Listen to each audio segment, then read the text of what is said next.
সুপ্রিয় বন্ধুরা, আসসালামু আলাইকুম। আপনারা গত ভিডিওতে দেখেছিলেন কিভাবে আমরা বীজতলায় কুমড়োর বীজগুলো পুঁতেছিলাম। তো বীজগুলো চারায় রূপান্তর হওয়ার অষ্টম দিন ছিল আজকে।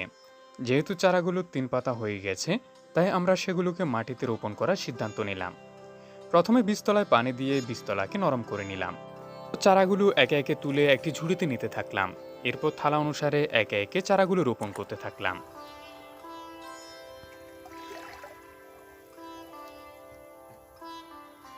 রোপণ করা শেষ হলে চারার গোড়ায় মাটি দেওয়ার জন্য কিছু শুকনো বালি মাটি নিলাম।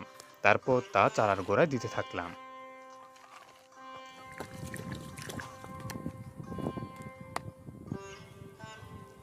মাটি দেওয়া শেষ হলে এবার শুরু মূল কাজ, আর তা হলো পানি দেওয়া। যে চারাগুলো পুকুরের পাড়ের ভেতরে এবং নিচের অংশে ছিল, তা খুব সহজে পুকুর থেকে দেওয়া হচ্ছিল।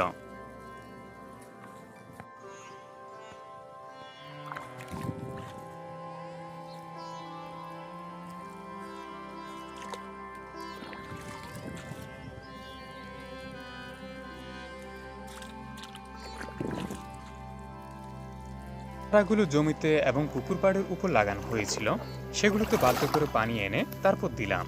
যাই হোক, কাজ প্রায় শেষের পর্যায়ে। আপনারা অবশ্যই আমার সাথে থাকবেন এবং আপনাদের মূল্যবান মতামত কমেন্ট বক্সে জানাবেন। সবাই ভালো থাকুন, সুস্থ থাকুন। আসসালামু আলাইকুম।